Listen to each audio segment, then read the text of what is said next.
The first recording of this fucked up, so I had to re-record this. If you haven't watched the Spider-Verse movie yet, please click off, because there is so many spoilers. I pretty much just go through the whole movie. I could honestly be reading the script and it would be the same. If you have watched the movie, I'm sorry. That cliffhanger was horrible. Holy shit. Okay, so the movie starts off with Gwen Stacy, a little bit backstory. We find out that she really only had like one friend, and that was her brother, which was named Peter, which was getting bullied, and he didn't like that, of course.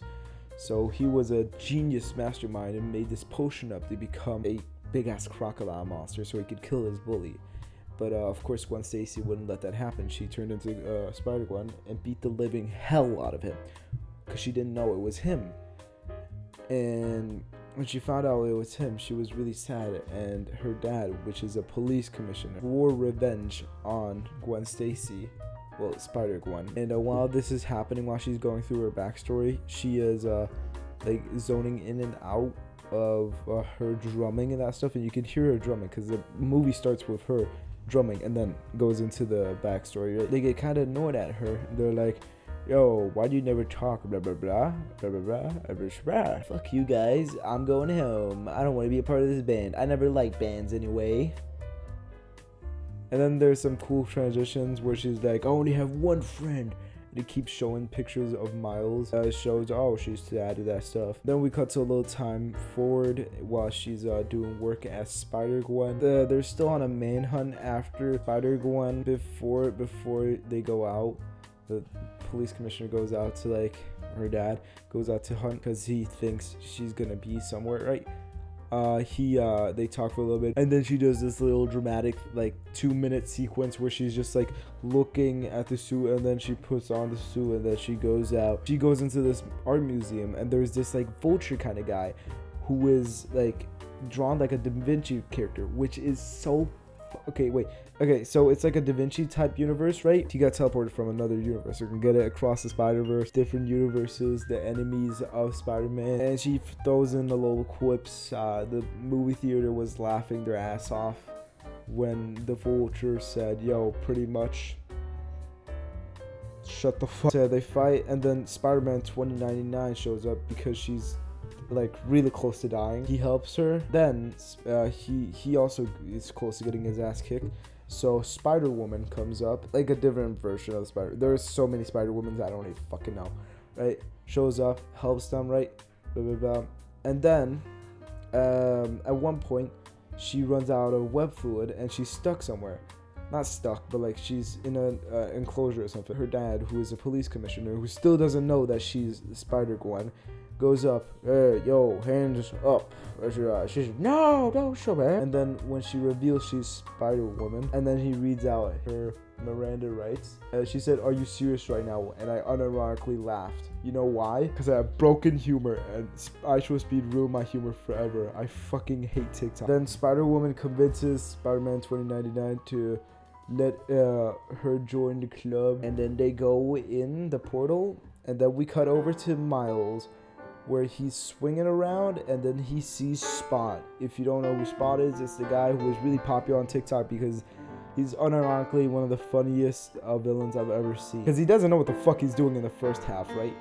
He's just fucking around. He's like, he wants to steal an ATM from a bodega. He's really bad at it. He uses one of his spots to like try to rip out the cash inside the ATM, but when that fails, he puts a spot under the ATM and tries to push it through one of the holes. Then Miles shows up, heats up a snack I've never heard about before. He looks at him, tries to fight him, fails. His dad texts him because his mom and dad is at a parent-teacher conference. They're like, where are you? And he's like, I don't know, I'll be there in a minute. He's still fighting, and then at one point he manages to somehow like stop Spot. He has him like webbed up in a little thing, like with all his spots around. They go into the parent-teacher conference. They talk about like, oh, Miles, he has a lot of potential. He has to go to Princeton and all that stuff. And like the teacher's like, you're writing your own story. And then Miles does a fucking cringy ass speech, and they're like, and then the teacher like, this is your story. Like, shut the fuck. Miles sees Spot outside the window. He's like, oh, got a blast. Brain blast. Police commissioner, dad, Miles, man, apple slice. Also is like, oh, he gets a call. He's like, oh, I gotta go. And it's another battle with Spot, of course. So the building there was before, where like from the first movie where all the characters came out and all the other Spider-Man, right? I don't know what it's called. It's particle diffuser. I don't fucking know, right? But he goes to that spot at one point, right? They fight there, and then Spot does this speech, because they really just love speeches in this movie for some reason. He's like, I'm your arch nemesis. You threw a bagel at me. I made the spider. You got bitten by blah blah blah blah blah. I made you. You made me. Because you fucking somehow exploded the particle thing, and I was there while it happened, so I got destroyed. And you didn't. He accidentally kicks his own butt and puts himself in a pocket dimension, and finds out that his spots are actually pocket, they're like small pockets to other dimensions. He goes into old-timey London universe, Lego universe, and that stuff. And then there's a party because his dad is coming from, he's getting promoted. He's from lieutenant to commissioner. Gwen shows up, and she's acting like she only came to see Miles again, which in reality is wrong, because she's after Spot. We see that Spot had fucking destroyed this whole, not destroyed this whole building, but made holes, because he found out that he can make more spots around himself and make himself more powerful. And that's why Spider-Woman sent Spider-Gwen to Miles' universe to stop Spot, even though Spot wasn't there at that point. He had already gone a long time ago. And then Spider-Woman is confused why Spider-Gwen didn't finish the mission already, because she should have, because it would be really easy if she hadn't talked to Miles. And she's like, oh, I talked to Miles, and then she's like, you'll never talk to him again. Never talk. While Miles is like in the room invisible, he's just listening. Then Gwen goes into the fucking portal to go to the Spider Universe thing. Miles is like, yeah, let me go to Brooklyn. No, let me jump in. And then he fucking dives in, and then they end up in this Mumbai, like a different version of Mumbai, where they meet, I can't remember what his name is, so I'm just gonna call him Indian Spider-Man. They meet Indian Spider-Man. They have to fucking stop Spot, because Spot is in that universe right at that second, and he's trying to get access to the next particle diffuser, because he gets more powerful the more particle diffusers he gets into or something, right? He had been around like almost every particle diffuser, and now he's there. They get to the building, they fight Spot a little bit, and they're like, no, we can't beat him, blah. Then at one point Spot puts up a whole like energy wall to like block them out while he's setting up the particle diffuser. And then Miles tries to do this like electric trick with his hand, and then fucking Spider-Punk, the best character in this movie, just comes in, swoops in, big ass guitar, destroyed wall, and then he says to Miles, use your palms next time. It's important later. Right? They fight a little bit, they fail, Spot becomes stronger, a part of the building just cracks off, falls down. Indian Spider-Man has a bus here, and then his love interest is father, who he is also really close with, and a child, and he has to pick which one he wants to help. And of course he's gonna help the bus.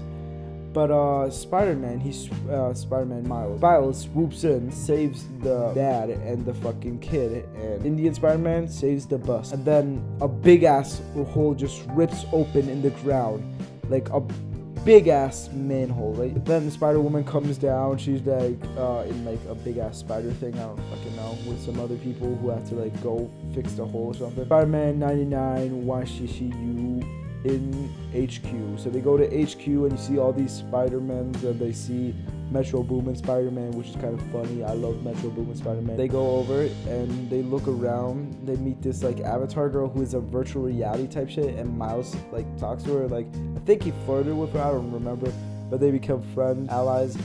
And at one point you just see fucking Childish Gambino as the Prowler, because why not? They go over, they talk with Spider-Man 2099. He's like, you did something wrong by shaving. Oh yeah, by the way, Spider-Gwen tried to stop Miles from saving the girl and the man, not because she was worried of Miles like that. She was worried of Miles hurting himself. She was also trying to stop him from like rippling the whole universe. He's like, you made it so that Spider-Man's like there's a canon event or something, right? And you fucked it up. That the commissioner had to die for Indian Spider-Man's universe to like conceive, right? They kind of fucked that up, and that's why the big ass hole is just in there. Every Spider-Man who has like a commissioner dad or something, right? Or like in a relationship with a commissioner or something, they have the commissioner just has to die for some reason. And remember, Miles' dad is getting promoted from lieutenant to commissioner, where I don't fucking. And then Spider-Man 99, he shows all the uncles that they have died, and then he shows Uncle Aaron, and Miles just sad for sure. No. And then he tells Miles, your dad is gonna die. Miles, of course, is not happy with that. And then he starts getting mad. He's like, no, I'm not gonna let my dad die. He's like, you gotta let your dad die. And then Spider-Man 99 puts him in this bubble thing. Spider-Punk goes up. He's like, use the palms. And then he fucking just absorbs all the power and fucking, while there's like millions of Spider-Men like surrounding them, right? He just runs out, right? Spider-Man 99, he messages everyone on the fucking wristband thing that every Spider Society character gets. Yeah, you're gonna go catch this Spider-Man. And then they do the funny pointing meme thing. Shut the fuck. I don't, that meme is overused. Use it in No Way Home. Stop fucking doing shit. And then he's like, no, you gotta go after Miles Morales. They still don't know who it is. Then they fuck around. And then at one point, Miles, he has this wristband that makes him not glitch while he's in a different universe, right? It rips because he accidentally got it like stuck on something and ripped it off, so he starts glitching a little bit. Then he goes on this train to the moon, and then fucking Spider-Man 99, he's like, fuck you were never supposed to be Spider-Man. The spider that bit you was actually for Earth 42, and now that universe doesn't have a Spider-Man. If you didn't become Spider-Man in your universe, your Spider-Man, the one before you, wouldn't have died. And he's like, oh yeah, big. And then Miles, he's like, man, fuck you. Miles just fucking electrocutes him away. He fucking dives. He goes to the spot where the Avatar girl was, the VR Avatar girl. Still, while Spider-Man 2099 is like, fucking, he's after him. And we see for a split second that it shows on the screen Earth 42, because it scanned his DNA and that stuff, and it was the spider for Earth 42. So he got teleports that, and in that universe, Uncle Aaron is still alive. His dad is dead in that universe, and there's no Spider-Man, so he's lost all his powers. Gwen is like, he's in the wrong universe, because he can just sense that. She is in her universe because she's friends with Miles. This is a confusing ass fucking movie, I'm sorry. She talks with her dad a little bit, blah blah blah, and her dad, he's like, I forgive you, blah, blah, blah. Here's a gift from Spider-Punk. Well, he doesn't say Spider-Punk, but it's Spider-Punk. And it's a watch, because she lost the watch, because she's friends with Miles, and apparently, so she can teleport. Miles' parents, blah, blah, blah, they're like, I'm gonna go find him. I think I know where I can find him. They're like, if you do, tell him 5 months. He's grounded for 5 months. Yeah, and then everyone in the theater just laughed, except me. Then we cut over to Earth 42. Miles is saying to his mother that he's Spider-Man. He doesn't know he's in the wrong universe. He doesn't know. So he's like, yeah, I'm Spider-Man. He's like, and his mom thinks he's a cosplayer. He goes out to the kitchen, and then he sees Uncle Aaron. He's like, what the fuck, Uncle Aaron? And then Uncle Aaron goes up to him. He's like, yo, you taking your braids out? He goes up on the balcony. He sees a mural of his dad. He's like, oh my god, my dad is dead. And gets knocked out. Ends up chained up to a punching bag. In my universe, Uncle Aaron actually wants to do good, but he didn't want to be Prowler, blah, blah, blah. He's like, I'm not Prowler. And then it shows this another guy. I'm like, oh, it's gonna be his mom or something, like a big ass twist. And then Miles keeps talking, right? And he's like, in my universe, my dad's still alive. I'm in the wrong universe. And then Prowler comes down. He's like, my dad's still alive? He's like, yeah. And he's confused because he's like, my dad. And then he takes off the mask. And then it's just Miles with Pop Smoke braids, if you know what that is. And then we cut over to Gwen. And she's like, I don't really like rock bands, but I started my own, just be rebellious or something, right? And she goes around to every universe, every universe of the team members she wants in the team to save Miles, because she knows he's in the wrong universe. And then it says to be continued. The next movie comes out the 29th of March, if it doesn't get delayed, 2024. I give this movie a strong 8. Spider-Punk is the best character.